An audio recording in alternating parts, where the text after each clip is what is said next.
आइए अब शुरू करते हैं कोरिलेशन कोफिशिएंट। इसका और एक नाम है कोफिशिएंट ऑफ कोरिलेशन, और एक नाम है कार्ल पियर्सन्स कोरिलेशन कोफिशिएंट, और एक है प्रोडक्ट मोमेंट कोरिलेशन कोफिशिएंट। इसे हम लोग डिनोट करेंगे स्मॉल आर से। स्मॉल आर का वैल्यू लाइज बिटवीन -1 एंड +1, ये ध्यान रखना है। इसका कुछ फॉर्मूला है। सबसे पहले हम लोग को निकालना रहता है covariance of x and y, इसे कहा जाता है cov xy। cov xy का फॉर्मूला है summation xy by n minus summation x summation y by n square. Number 2 sigma x मतलब SD ऑफ x, फॉर्मूला है under root summation x square by n minus summation x by n इसका whole square. Number 3 sigma y, इसका formula है under root summation y square by n minus summation y by n इसका whole square. इनका और एक formula होता है, वो भी बता देता हूं। Summation x minus x bar इसका होल स्क्वायर बाई एन, और सिमिलरली इसका होने वाला है under root summation y minus y bar इसका होल स्क्वायर बाई n। और नंबर 4 कोरिलेशन मतलब r का वैल्यू है cov xy by sigma x into sigma y। Note कर लीजिए, अभी प्रॉब्लम करते हैं।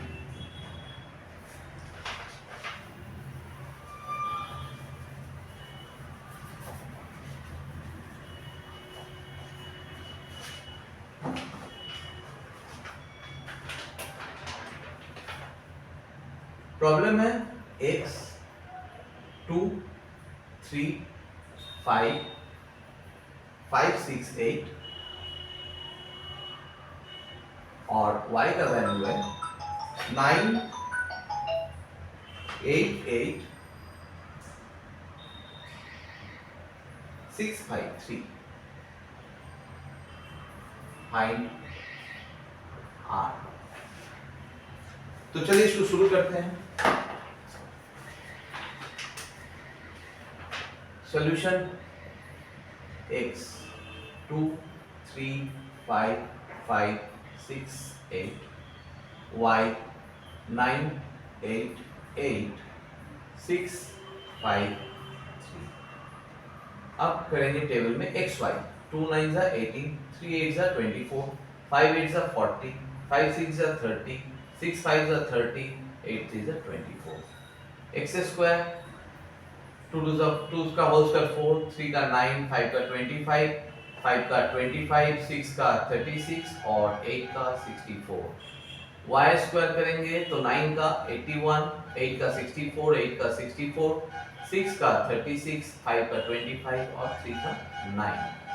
तो चलिए summation x 29, summation y 39, summation xy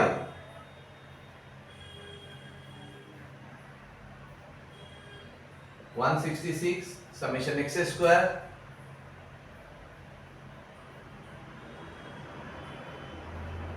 163, summation y square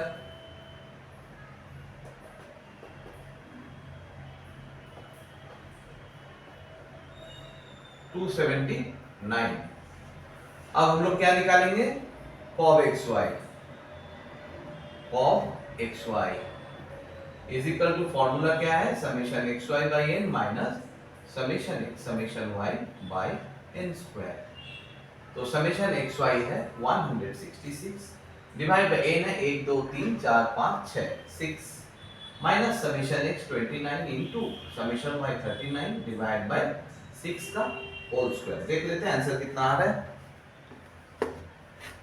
166 divide by 6 और 29 इंटू 39 डिवाइड बाई 36 माइनस 3.75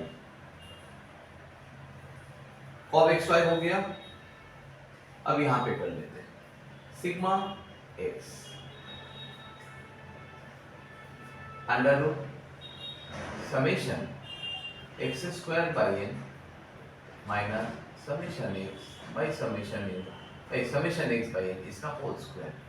तो summation x square by n मतलब 163 divide by 6 minus summation x मतलब 29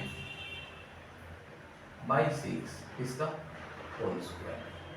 तो सिग्मा एक्स का वैल्यू देख लेते हैं 163 divide by 6 29 divide by 6 root करने से 1.95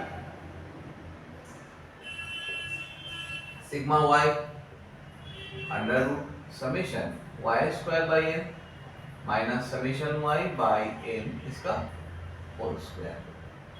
तो समेशन वाई स्क्वायर मतलब 279 बाई 6 माइनस समेशन वाई है 39 बाई 6 इसका होल स्क्वायर। तो इसका भी देख लेते हैं 279 डिवाइड बाई 6 और 39 divide by 6 into is equal to n minus n bar root 2.06। चलिए r निकालते हैं। r का वैल्यू है r का फॉर्मूला क्या है cos xy by sigma x into sigma y। cos xy है माइनस 3.75 ये रहा sigma x 1.95 sigma y 2.06 answer is 3.75 divided by 1.95 divided by 2.06 minus 0.93। तो ये था कोरिलेशन का एग्जाम।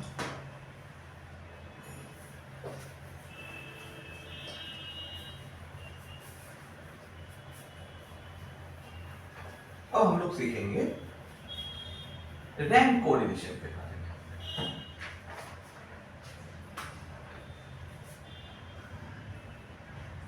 रैंक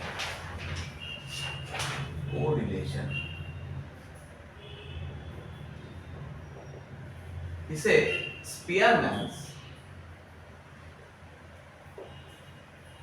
रैंक कोरिलेशन भी कहा जाता है।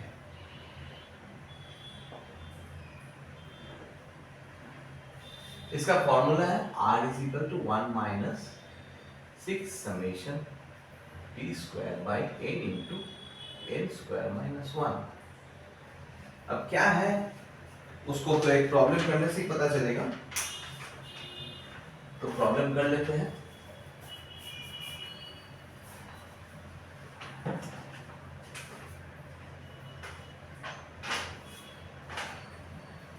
प्रॉब्लम है sales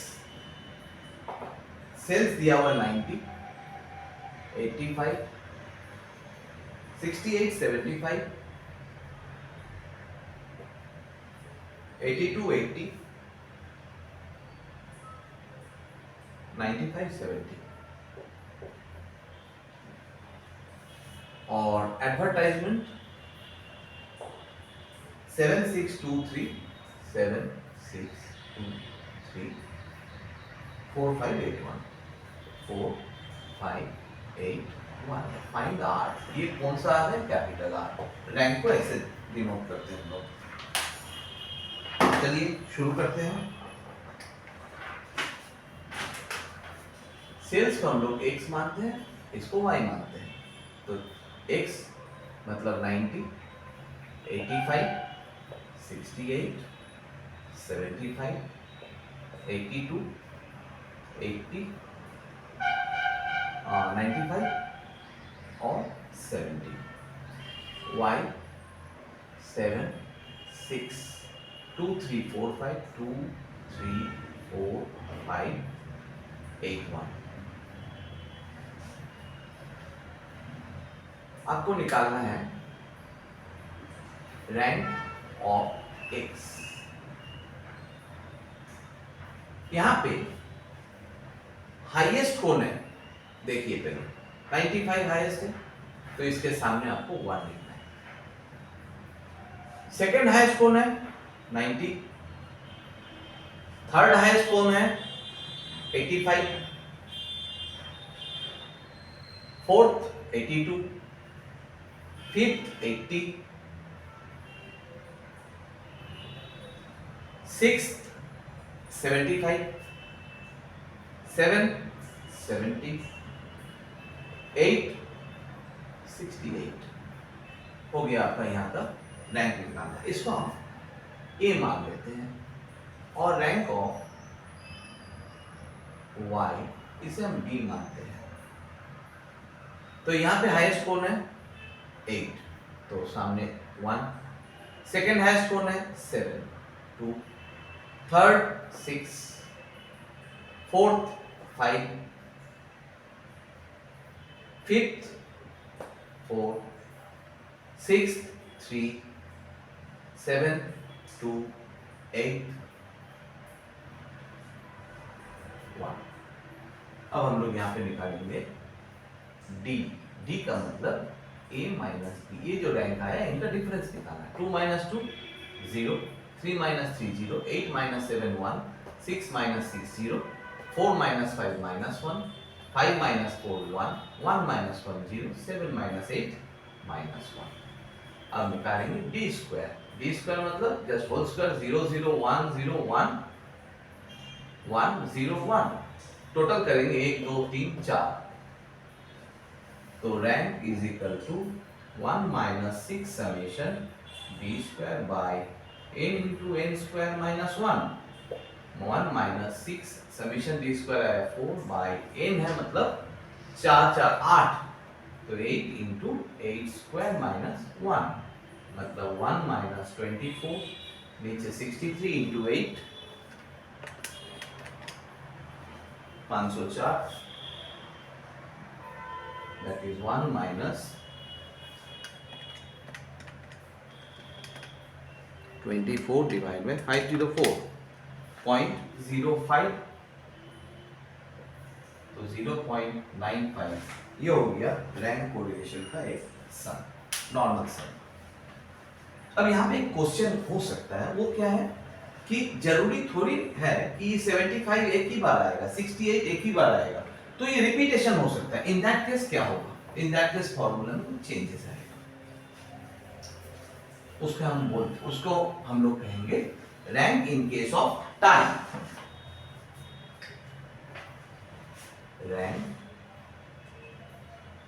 in case of time. उसको क्या करना है, r, उसका formula r into 1, r is equal to 1 minus 6 third bracket summation D square plus C F by n into n square minus 1। C F का मतलब है correction factor. सी F का मतलब हो गया करेक्शन फैक्टर। करेक्शन फैक्टर का मतलब है summation T cube minus T by 12। T का मतलब है नंबर ऑफ टाइज। पूरा नोट कीजिए, एक सम करेंगे सब क्लियर हो जाएगा।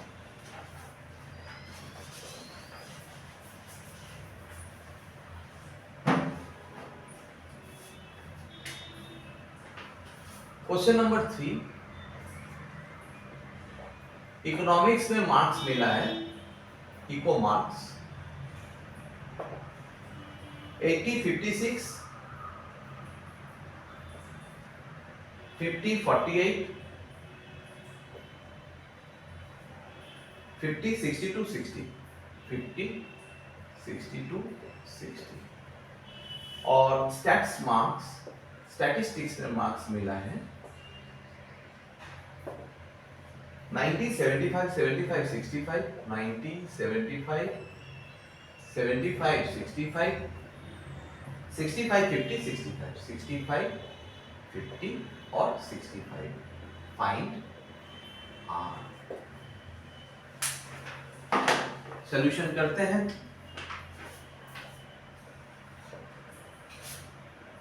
इको 80, 56, 50, 48, 50, 62, 80, 56, 50, 48, 50, 62, 60। और स्टैट्स में कितना आया 90, 75, फिर से 75, 65, 65, 50 और 65। तो चलिए रैंक निकालते हैं इको का और फिर इधर स्टैट्स का अगल बगल निकाल देते हैं। इसे हम x मान लेते हैं, इसे y मान लेते हैं। इको में देखिए हाईएस्ट कौन आया 80 हाईएस्ट है, तो इसे नंबर 1 देते हैं।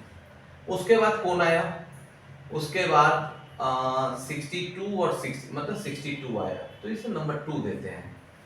उसके बाद थर्ड के लिए कौन है, थर्ड में 60 है, वो दे देते हैं। फोर्थ में 60 के बाद 56 दे देते हैं। फिफ्थ में 50 भी है और यहाँ पे और एक 50 है, मतलब फिफ्थ पोजीशन और सिक्स्थ पोजीशन दोनों का जगह ब्लॉक होने वाला है। तो यहाँ पे हम लोग क्या करेंगे 50 plus fifth position plus sixth position divide by 2, इनका एवरेज करेंगे तो 5.5 आएगा। यहाँ पे एक एस्टेरिस्क लगा देंगे ताकि पता चले कि वहां से ये रेफरेंस लिया जा रहा है 5.5, यहाँ पे भी 5.5। तो फिफ्थ सिक्स्थ तो हमारा निकल गया। अब सेवेंथ में कौन आएगा, सिर्फ 48, खत्म। अब आते हैं स्टैटिस्टिक्स में, हाईएस्ट कौन है 90, दे देते हैं 1। 90 के बाद कौन आएगा, 90 के बाद दिख रहा है 75, लेकिन 2 जन आ गया, 2 2 75 हो गया। तो सेकेंड और थर्ड पोजीशन का एवरेज बनाना है, क्योंकि फर्स्ट पोजीशन निकल चुका है। तो सेकेंड और थर्ड का एवरेज करेंगे 2.5, इसका एक साइन दे देते हैं 2.5। तो यहाँ पे 2.5 और यहाँ पे भी 2.5। 75 होने के बाद अब आते हैं फर्स्ट सेकेंड थर्ड हो गया, फोर्थ पोजीशन में फिर से 65 आ गया, 2 ठो। तो फोर्थ और फिफ्थ में एवरेज कर देंगे ना, 3 65 है, तो फोर्थ फिफ्थ और सिक्स्थ का एवरेज होगा 5। तो इसका कुछ और सिंबल लगा देते हैं, तो यहाँ पे 5, यहाँ पे भी 5 और यहाँ पे भी 5, 6 तक निकल गया। अब सेवेंथ पोजीशन में कौन है 50, अकेला रह गया।